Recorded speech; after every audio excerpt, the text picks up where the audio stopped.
Partner श्रद्धा की हत्या के आरोपी आफ्ताब को बेहद क्रूर और शातिर बताया जा रहा है। चौंकाने state of Jharkhand, where a 16-year-old from Dumka in Jharkhand that had been burned to death. क्या किसी को प्यार करने की ऐसी भी सजा मिल सकती है कि उसका पार्टनर उससे पीछा छुड़ाने के लिए न केवल उसकी हत्या कर दे बल्कि उसकी लाश के टुकड़े टुकड़े करके महीनों तक उसे ठिकाने लगाता रहे। प्यार का एहसास जितना खूबसूरत होता है, कभी कभी उसका परिणाम इतना भयानक हो जाता है कि वो पूरी दुनिया के लिए एक सबक बनकर बाहर आता है। श्रद्धा और आफ्ताब का लिव इन रिलेशनशिप इस मोड़ पर आकर खत्म हुआ है कि श्रद्धा अब इस दुनिया में नहीं रही और आफ्ताब जेल की सलाखों के पीछे है। आखिर क्या है इस हत्याकांड की पूरी कहानी और इसमें प्यार कहां तक ठहरता है, जानेंगे आज की वीडियो में। बने रहिए हमारे साथ बिल्कुल आखिर तक। इस घटना ने एक सवाल को फिर से जिंदा कर दिया है कि क्या महिलाओं की आजादी उनकी सुरक्षा के लिए खतरा है। मुंबई के पालघर के रहने वाले विकास वालकर एक इलेक्ट्रॉनिक शॉप के मालिक थे। परिवार में पत्नी सुमन के अलावा 23 साल का एक बेटा और 27 साल की बेटी श्रद्धा थी। श्रद्धा मुंबई की रहने वाली पढ़ी लिखी और समझदार लड़की थी। वो साल 2018 में नौकरी के सिलसिले में पालघर से मुंबई के मलाड इलाके में आ जाती है, जहां वो एक किराए के कमरे में अपने भाई और मां के साथ रहती थी। वो एक मल्टीनेशनल कॉल सेंटर में काम किया करती थी, जहां उसकी मुलाकात उसी कॉल सेंटर में काम करने वाले 30 वर्षीय आफ्ताब अमीन पूनावाला से हुई। दोनों में नजदीकियां बढ़ी। फिर उन्हें लगा कि वो दोनों एक दूसरे के लिए ही बने हैं। श्रद्धा ने ये बात अपने माता पिता को बताई और कहा कि वो तो आफ्ताब से ही शादी करेगी। जब बात पिता तक पहुंची तो उन्होंने भी इस बात का विरोध किया। दोनों के धर्म अलग से, लड़का मुस्लिम, लड़की हिंदू, इसीलिए वो किसी भी तरीके से शादी के लिए राजी नहीं हुए। साल 2019 के शुरुआती दिनों में श्रद्धा अपने घर परिवार वालों से नाराज होकर लड़ झगड़ कर मुंबई के मलाड आ गई और किराए से कमरा लेकर वो दोनों एक दूसरे के साथ लिव इन रिलेशनशिप में रहने लगे। श्रद्धा तो सीधे सीधे अपने माता पिता के घर से ये कहकर निकल गई थी कि समझ लेना तुम्हारी कोई बेटी ही नहीं है। पर इस बीच में उसकी मां ने श्रद्धा से एक दो बार बातचीत की, उसे समझाने की फिर कोशिश की, लेकिन वो नहीं मानी। इसके बाद जनवरी 2020 में श्रद्धा की मां सुमन की मौत हो गई। श्रद्धा अपनी मां की मौत पर अपने घर पालघर आई और उनके अंतिम क्रिया में शामिल होकर वापस मुंबई आ गई। इस बीच उसके पिता ने एक दो बार श्रद्धा से बात की, जिसमें उसने बताया कि वो आफ्ताब उसके साथ मारपीट करता है। तो पिता ने कहा कि ऐसे रिश्ते को तोड़कर वापस आ जाओ। तो श्रद्धा ने बताया कि बाद में आफ्ताब ने उससे माफी मांग ली और वो कभी वापस नहीं आने वाली। श्रद्धा के पिता को अब उसका हाल समाचार श्रद्धा के दोस्तों और उसकी सोशल मीडिया प्रोफाइल से पता लगता। व्हाट्सएप स्टेटस से जान लेते थे कि बेटी सही सलामत है,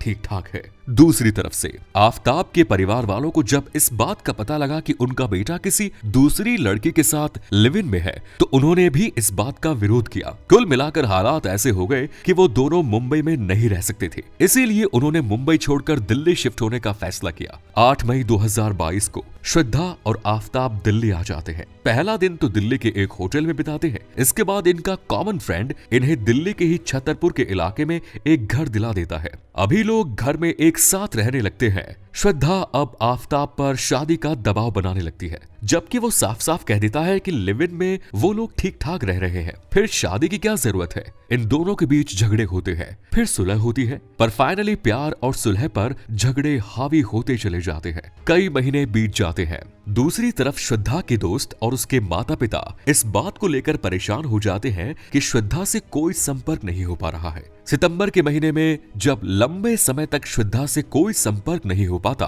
तो उसके पिता मुंबई के पालघर पुलिस स्टेशन में ही श्रद्धा की गुमशुदगी की रिपोर्ट दर्ज करा देते हैं और वो पुलिस को ये जानकारी देते हैं कि उनकी जानकारी के मुताबिक श्रद्धा दिल्ली के छतरपुर इलाके में आती है। जब पुलिस उनसे कहती है कि ये इलाका दिल्ली के महरौली क्षेत्र में आता है, लिहाजा वो इस केस को वहीं ट्रांसफर कर रहे हैं। इसके बाद बीते 9 नवंबर को श्रद्धा के पिता विकास दिल्ली के महरौली पुलिस थाने पहुंचते हैं। वो पुलिस को मामले की डिटेल देते हैं तो पुलिस अपनी छानबीन शुरू कर देती है। पुलिस आफ्ताब का नंबर निकालती है और फिर उनके घर तक पहुंच जाती है। पुलिस वाले जब आफ्ताब से पूछताछ करते हैं तो वो बताता है कि उसकी श्रद्धा से 18 मई को लड़ाई हुई थी। इसके बाद श्रद्धा उसका घर छोड़कर मुंबई वापस चली गई। तब से उसका फोन स्विच ऑफ था। उसने भी ढूंढने की कोशिश नहीं की, लेकिन आफ्ताब के बयानों से पुलिस को संतुष्टि नहीं हुई। वो उसे उठाकर थाने ले आई। इसके बाद पुलिस ने काफी संतोषजनक तरीके से आफ्ताब से जब पूछताछ की तो आफ्ताब की करतूत का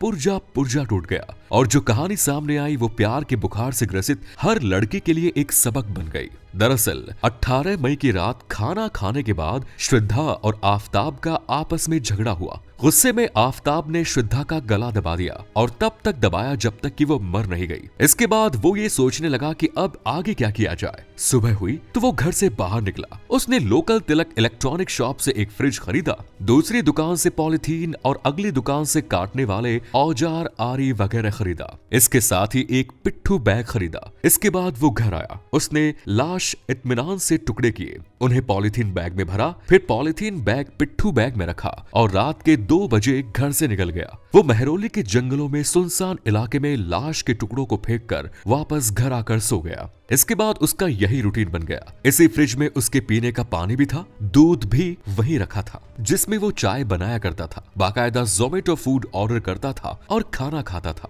दिल्ली 2 करोड़ की आबादी वाला शहर है और इतने लोगों की सुरक्षा की जिम्मेदारी केवल 90,000 पुलिसकर्मियों पर है। दिल्ली पुलिस के ये सिपाही अपनी ड्यूटी जिस तरीके से निभाते हैं वो तो किसी से छुपा नहीं है, लेकिन इस घटना ने कहीं ना कहीं दिल्ली पुलिस की कार्यशैली पर भी सवाल खड़े कर दिए। क्योंकि दिल्ली में जहां पार्लियामेंट है, देश के बड़े बड़े वीआईपी लोग रहते हैं, वहीं एक अपार्टमेंट में रहने वाले एक लड़के की ऐसी करतूत सामने आई जिसने हर किसी को हैरान कर दिया। वो लगातार 18 दिनों तक रात के 2 बजे अपने घर से निकलता, किसी सुनसान और एकांत इलाके की तलाश करता।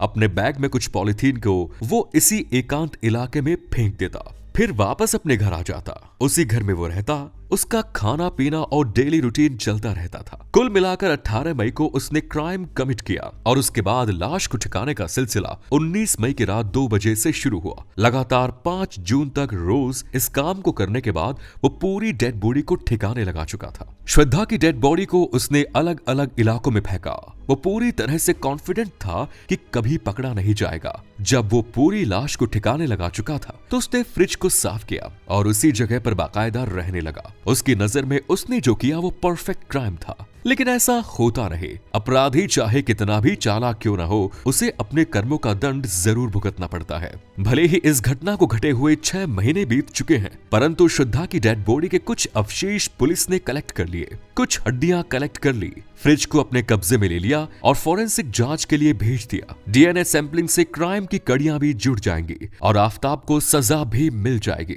लेकिन बेसिक समस्या जो थी वहीं रह जाएगी। इन दोनों के बीच लिव इन रिलेशन तो था, लेकिन शायद लव इन रिलेशन नहीं था, क्योंकि ज्यादातर यंगस्टर्स जिसे प्यार का बुखार समझते हैं वो केवल सेक्स का बुखार होता है, जो कुछ दिनों की रूटीन सेक्स लाइफ के बाद अपने आप उतर जाता है। लिव इन में शादी की कोई बात पहले से तय नहीं होती। यदि बाद में कोई एक दूसरे पर शादी के लिए दबाव बनाए तो दूसरा इनकार करे, तो ऐसी सिचुएशन में बड़ी आसानी से दोनों अलग अलग हो सकते हैं। लेकिन शायद श्रद्धा तब तक लिव इन से आगे बढ़कर लव इन में आ चुकी थी। यही वजह थी कि वो पीछे कदम नहीं हटा सकती थी और आफताब उसके साथ लव इन रिलेशन में नहीं आया था, इसीलिए उसने उसे रास्ते से हटा दिया। आप इस बारे में क्या सोचते हैं? कमेंट्स में जरूर बताएं। धन्यवाद।